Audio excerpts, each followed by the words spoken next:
Good afternoon, everyone. Commissioner, would you like to get us started? Great, thank you very much. Good afternoon and welcome to our first public hearing on the State of Alaska's Community Development Block Grant Mitigation Program. My name is Julie Sandy and I'm the Commissioner of the Department of Commerce, Community and Economic Development. As a commissioner, I am focused on building stronger and more resilient communities and growing Alaska's economy for the benefit of Alaskans. The CDBG MIT funds provide a significant opportunity to the state of Alaska to assist local communities that were impacted by the 2018 Cook Inlet earthquake. With these grant funds, the state and local planning efforts will have the ability to adopt forward-thinking land use plans that include hazard mitigation and disaster resilient building codes and standards. This will undoubtedly improve our community's resiliency and natural disaster and resiliency to natural disaster and climate change. To receive the CDBG MIT funds, the state must develop an action plan outlining how it will use these funds. That is why this public hearing is vital to moving forward with this grant opportunity. Community input is essential to developing an effective action plan and will contribute to the success of these mitigation programs. This is your opportunity to participate in the planning and assessment of these programs that will have direct impact on your community. We look forward to receiving your feedback on the action plan. Thank you so much for allowing me to address all of you today. And I'm now going to pass the torch over to Nicole Tham, who's our operation manager for the Division of Community and Regional Affairs. And she'll give you an overview of the program. Thanks so much.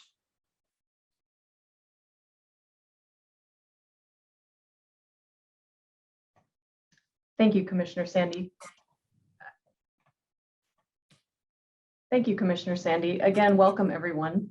Today, I'm also joined by members of DCRA's grants and funding team and members of ICF, the consulting firm assisting with the Community Development Block Grant Mitigation Action Plan.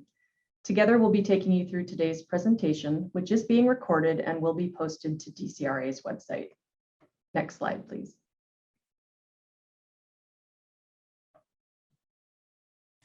Good afternoon. I'm here with ICF just to help with a few housekeeping items. The host will unmute you during the public comment section if you'd like to make a comment. And I'd like to also point out that there's an auto-generated closed captioning available. Just click the live transcription icon at the bottom of your toolbar. Additionally, if you require language interpretation, we have Spanish available. And to click on the globe or the interpretation button at the on your toolbar as well. And I'm available for any technical support. Please find tech support in the chat or email me. Thank you, and back to you, Nicole.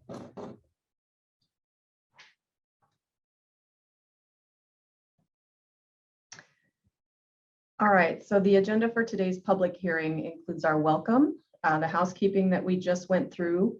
I'm going to give a brief presentation on the CDBG MIT program and the action plan. We'll then have time for questions, and then we'll take public comment and then move on to closing remarks. All right, so today's presentation includes an introduction and overview, going through the purpose for today's public hearing, an introduction to the CDBG MIT program and activities, and an overview of the most impacted and distressed areas. And the remainder of the agenda is presented roughly in the order of the contents of the mitigation needs assessment within the action plan. Next slide. All right, so our introduction and overview and purpose of today's public hearing. The Department of Housing and Urban Development, or HUD, has allocated $2,288,000 in Community Development Block Grant Mitigation Funds, or CDBG MIT funds, to Alaska in response to the 2018 Cook Inlet Port Mackenzie earthquake. The purpose of today's informational workshop and public hearing is to provide residents an opportunity to ask questions about the goals of the CDBG MIT funding, understand the risk assessment methodology used to prioritize risks, and provide comments regarding mitigation needs in your community to protect from future disaster events. Comments will be accepted following this presentation orally and in writing through email, postal mail, and fax, and the state will post a draft action plan on its website shortly and continue to solicit comments and hold additional public hearings before submitting a final plan to HUD. Next slide. So what are CDBG MIT funds? On January, oops, excuse me, did I skip a slide? Okay, sorry, my mistake. All right, so HUD has, sorry about that. There we go. Can we go back to slide 6, please? Thank you. Okay, so what are CDBG MIT funds? On January 6, 2021, HUD issued a Federal Register notice allocating CDBG MIT funds to Alaska. HUD previously awarded Alaska $35 million in CDBG disaster recovery or DR funds explicitly for disaster recovery efforts. The notice requires that all activities supported by CDBG MIT funds must meet HUD's definition of mitigation, which are activities that increase resilience to disasters and reduce or eliminate the long-term risk of loss of life, injury, damage to and loss of property, and suffering and hardship by lessening the impact of future disasters. The CDBG MIT funds represent a unique and significant opportunity to carry out strategic and high-impact activities to mitigate future disasters. At least 50% of the funds must be used in the HUD-identified most impacted and distressed area of the municipality of Anchorage, and the remaining funds may be used in the state-identified most impacted and distressed area of the Matanuska-Susitna and Kenai Peninsula boroughs.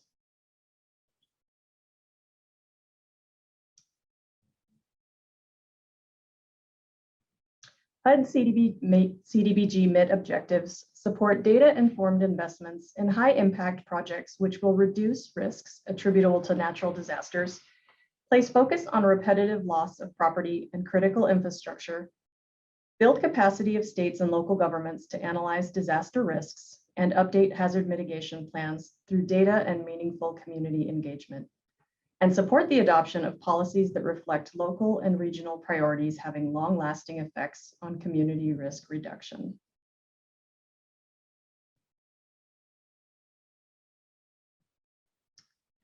CDBG MIT funded activities must meet the definition of mitigation as described in the Federal Register notice, address the current and future risks identified in the mitigation needs assessment, and prioritize low to moderate or LMI communities. LMI is household income below 80% of the area median income calculated through HUD and census data. The area median income for Anchorage is $116,300, and the area median income for the Matanuska-Susitna borough and the Kenai Peninsula borough is $94,800. Examples of uses are for resiliency planning, public infrastructure, mapping and modeling, and alert systems.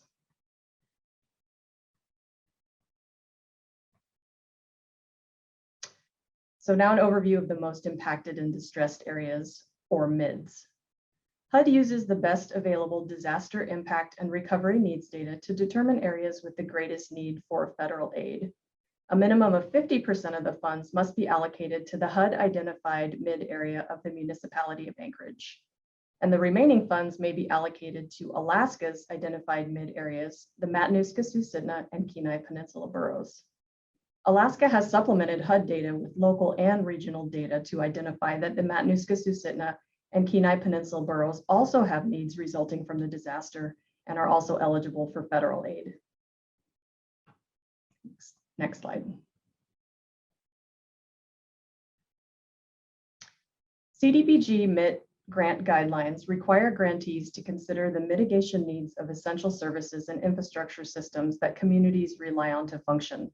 So some critical examples include communication, transportation, health and medical, food, water and shelter, energy, safety and security, and hazardous materials. Next slide.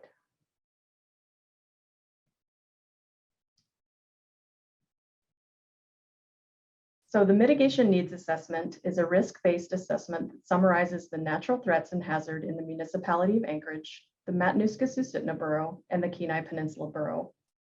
HUD identified these jurisdictions as the most impacted and distressed by the 2018 Cook Inlet earthquake. And as you can see here, each grantee must conduct a mitigation needs assessment of the areas impacted by disaster, which should inform the CDBG MIT activities that Alaska will fund. Next slide. All right, so identification of hazards. Analysts identified the greatest risk hazards as those natural hazards profiled in the Alaska Hazard Mitigation Plan, or HMP, and were identified in each jurisdiction's hazard mitigation plans. Through these criteria, analysts chose and profiled 8 hazards, which you can see on the right, including flooding, wildfire, earthquake, tsunamis, landslides or ground failure, severe winter storms, volcanoes, and cryosphere hazards, which are ice hazards. Subhazards analyzed include erosion, ice and sleet, and snowstorms and avalanches. Next slide. So prioritizing lifelines in critical facilities. The matrix that you can see here captures each hazard mitigation plan's reference to FEMA's community lifelines, which are safety and security, food, water, shelter, health and medical, energy, communications, transportation, and hazardous materials. FEMA's community lifelines ensure that all aspects of a community are considered when evaluating hazards and facilities that have a social, economic, and cultural value for a community. Transportation is an important lifeline identified in all hazard mitigation plans. Roads, as well as infrastructure-related facilities like ports and railroads, have been identified as vulnerable by local and state hazard mitigation plans, especially to hazards like flooding, earthquakes, and tsunamis. Schools are also an important lifeline mentioned in all hazard mitigation plans, as well as in public comments. Schools are an important part of communities' life, and during disasters, they often serve as shelters or places where communities can gather and gain access to resources and information. Extensive studies and plans need to be developed for these critical yet vulnerable assets that provide economic, social, and cultural value to communities in order to guide mitigation investments. Next slide, please.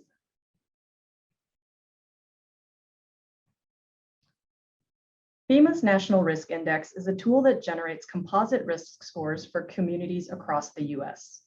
The Risk Index uses available source data for natural hazard and community risk factors to develop scores between 0 and 100 to help illustrate the relative risk for 18 natural hazards.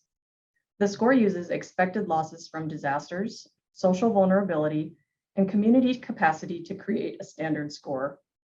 So on this slide here, you can see the risk index for the top 3 hazards in each jurisdiction pictured. And the numbers in this presentation are rounded for clarity. It's a useful tool to illustrate comparative combined risk to natural hazards. However, it is notable that Alaska doesn't receive risk scores for some hazards due to insufficient data, such as coastal inundation and landslides. All boroughs pictured rank higher in risk than the Alaska overall average of 6.14. The Kenai Peninsula Borough and the municipality of Anchorage rank above the national average of 10.60. Notably, the municipality of Anchorage has the highest national risk index in the state, and only 11% of counties nationally have higher risk composite scores.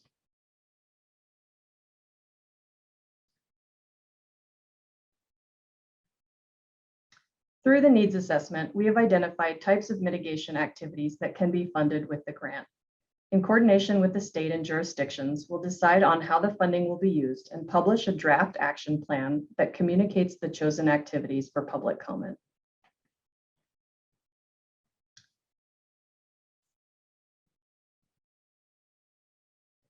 All right, so the action plan for the timeline. There's 4 main steps in the action plan process, starting with today's pre-action plan public hearing, and then the posting of the draft action plan for public comment. Then public hearings to comment on the posted action plan in September and October, and then submitting the final action plan, including comments to HUD this October or November. After the action plan is approved, Alaska may make changes through a formal amendment process. The state can shift funds to different activities and must solicit comment from the public before finalizing a new plan.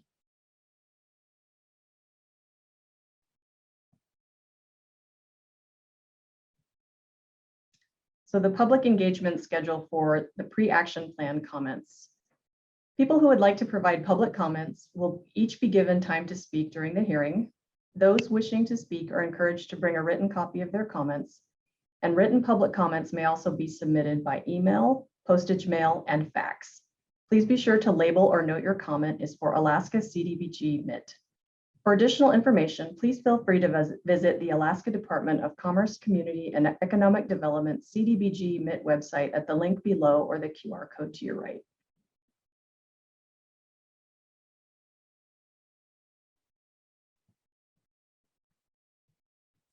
At this time, we welcome you to offer any questions. You're allowed to type your questions in the chat or raise your hand by using the raise hand feature.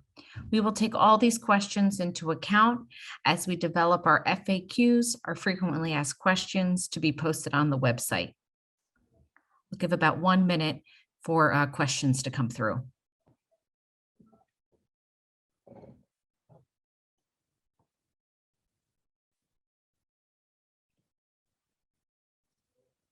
We welcome your questions in the chat or by raising your hand. And I do see one hand raised.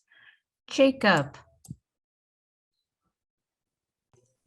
Yeah, hi, my name is Jacob Horzdowski. I'm a Chugach Eagle River resident. I'm also a registered structural engineer and then president of the Chugach Community Council. I did a lot of residential inspection after the 2018 earthquake. And there's a lot of non-compliant buildings out in Chugach Eagle River.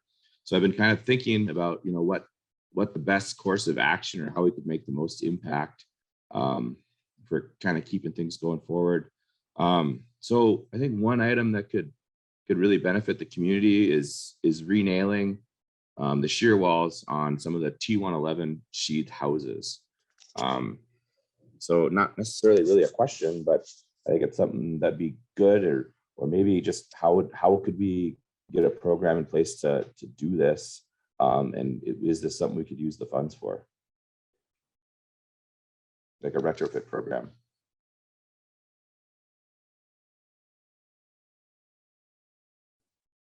Thank you so much, Jacob. I think that's as you said, a mix of a comment and a question as well. So we'll take that noted as a public comment, and I'll encourage the team to talk about, I think you said, what type of programs can be created out of to address something like the example you created or you discussed. Yeah, that'd be good. The other side of that is just, code compliance out here. My friends had a house built in Eagle River this year. Hawkwest was the builder, and they promised them the same house in Anchorage, same seismic design and everything. And I walked through it in early March, and it was very clear that they had not done any seismic design on this brand new home. So after probably 30 to 50 hours of my time and a lot of back and forth and just kind of nastiness with the builder, we kind of nailed down and got the home seismically compliant. And we made quite a few significant changes to that house. And this is just one of many houses they're building out here. So the problem of construction exists today. There was an inspector, I believe, who signed off on those plans and said it was code compliant. And it's so that they're still building seismically deficient homes out here. So that's kind of another maybe ask, or what could be done with some of those funds. Or comments, what can we do to get, code compliance out here? Is there community outreach that can be done to tell, residents how bad things are and encourage them to maybe vote for an amendment to get code enforcement out here? But that's still kind of happening in the area. Thank you so much, Jacob, for your comment. I really appreciate it. I'm going to move us into our public comment period. And so we encourage you, just like Jacob did, to submit your comment verbally. So please put your name in the chat and we will call on you and unmute you. And if you speak Spanish, we will then please put your name in the chat and you will be able to submit your comment in Spanish as well. So please, we look forward to more comments. Thank you.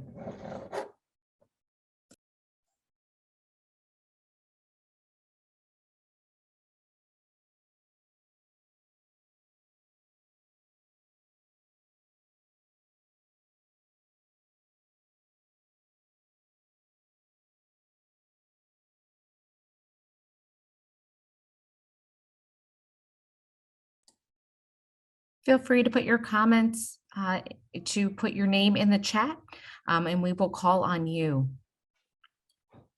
We'll give this about 2 minutes to make sure we give ample time for everyone to make their comments. Thank you.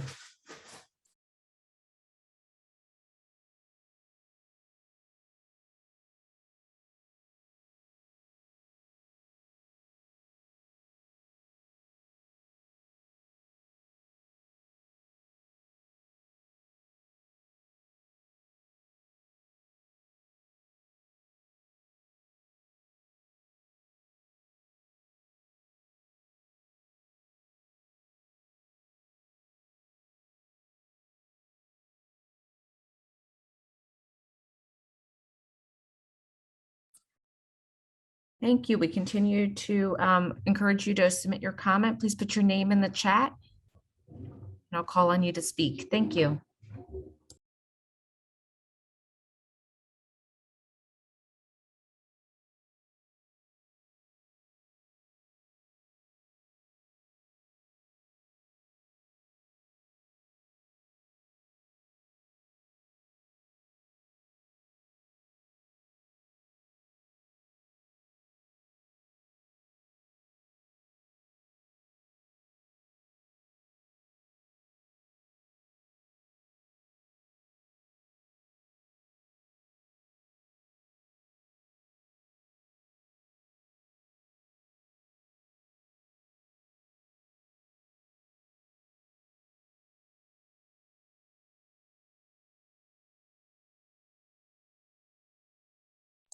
Okay, last chance for public comment.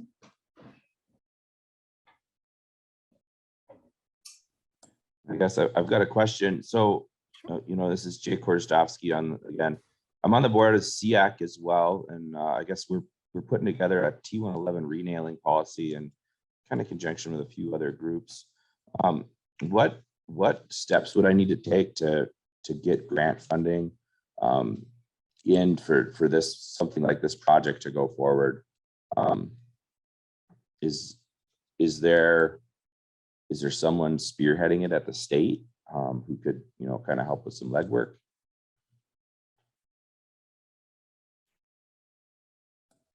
Thanks, Jacob, for that great question. I think that's something we can make sure to address in the FAQs. Okay, thanks. All right, Nicole, how about I bring it back to you to close us out? Okay, again, thank you everyone so much for joining today's presentation and virtual public hearing. We appreciate the comments that were brought forward, and we look forward to receiving additional comments. Please feel free to visit the Department of Commerce, Community and Economic Development's CDBG MIT website for more information to help maybe craft some of your questions and give you some ideas. And thank you so much for your time today.